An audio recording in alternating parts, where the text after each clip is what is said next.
नमस्कार। राजस्थान के कैबिनेट मंत्री राज्यवर्धन सिंह राठौड़ ने बांग्लादेश में हुए तख्तापलट पर कांग्रेस नेता सलमान खुर्शीद के बयान की आलोचना की है। खुर्शीद ने कहा था कि बांग्लादेश की घटना भारत में भी हो सकती है। राठौड़ ने इस बयान को गैर जिम्मेदाराना बताया और कहा है कि कांग्रेस देश में गलत बीज बो रही है।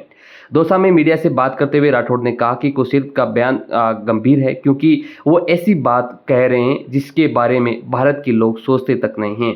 उन्होंने कहा कि किसी भी काम को करने से पहले उसके बारे में सोचना जरूरी होता है। राठौड़ ने सवाल उठाया कि आखिर खुर्शीद क्या सोच रहे हैं, देश में किस तरह का बीज बो रहे हैं। बता दें कि सलमान खुर्शीद ने कहा है कि बांग्लादेश में जो हो रहा है वह भारत में भी हो सकता है। राठौड़ ने आगे कहा कि कांग्रेस में कई लोग ऐसे हैं जो देश को बांटना चाहते हैं, चाहे वो जाति के आधार पे हो या फिर धर्म के आधार पे हो, लेकिन बीजेपी का मानना है कि देश एक साथ रहे, सबका विकास हो और हम सब मिलकर के एक मजबूत राष्ट्र को बनाएं। विधानसभा सत्र के दौरान हुए हंगामे पर बोलते हुए राठौड़ ने कहा कि कांग्रेस बौखला गई है, क्योंकि उन्हें समझ में नहीं आ रहा है कि पहला सत्र इतना शानदार कैसे रहा। इसी बौखलाहट में वे गलत शब्दों का इस्तेमाल कर रहे हैं और गलत माहौल बनाने की कोशिश कर रहे हैं। स्पीकर द्वारा एक सदस्य को एक दिन के लिए बाहर भेजने के बाद भी उसे वापस सदन में लाया गया। राठौड़ ने कहा कि कांग्रेस चाहती थी कि ऐसी स्थिति बने, लेकिन बीजेपी सरकार पूरी तरह से मजबूत है। कांग्रेस विधायक मुकेश भाकर को मंगलवार को विधानसभा 6 महीने से निलंबित कर दिया गया है और इसको लेकर के अब सियासत का पारा भी उबाल पर है।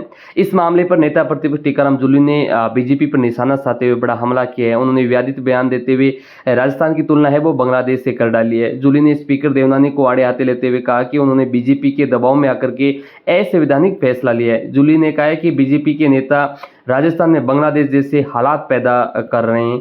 राजस्थान विधानसभा में गत सोमवार को कांग्रेसी विधायक मुकेश भाकर को बजट सत्र के लिए निलंबित कर दिया है। इसको लेकर के कांग्रेस ने सोमवार रात विधानसभा में ही धरना दिया था। इधर मंगलवार को सदन में कांग्रेस ने फिर जोरदार हंगामा किया था। इसके बाद स्पीकर देवनानी ने भाकर को 6 महीने तक निलंबित कर दिया। इस मामले में जूली ने बीजेपी को आड़े हाथे लेते हुए कहा कि बीजेपी के नेता राजस्थान में बांग्लादेश जैसी हालत बना रहे हैं। उन्होंने कहा कि स्पीकर देवनानी ने बीजेपी के दबाव में आकर के निलंबन का असंवैधानिक फैसला लिया है। उन्होंने कहा कि जब से बीजेपी सत्ता में आई है, यह लोकतंत्र को कमजोर कर रही है, जो देश के लिए खतरनाक साबित हो सकते हैं। कांग्रेस विधायक मुकेश भाकर ने अपने 6 माह के निलंबन के बाद मीडिया से देवनानी पर जमकर बरसे हैं। उन्होंने कहा कि स्पीकर पहले से ही तय करके आए थे कि अगर बीजेपी के मंत्री जवाब नहीं दे पा रहे हैं तो विधानसभा में सरकार को कैसे बचाया जाए। उनके निशाना साधते हुए कहा कि स्पीकर ने फेल हो रही सरकार को बचाने की जिम्मेदारी अपने ऊपर ले रखी है। जिस तरह से बिना वोटिंग और जल्दबाजी से निलंबित किया है, यह असंवैधानिक तरीका है। उन्होंने कहा कि अब वरिष्ठ नेताओं से मिलकर के आगे की रणनीति तैयार की जाएगी।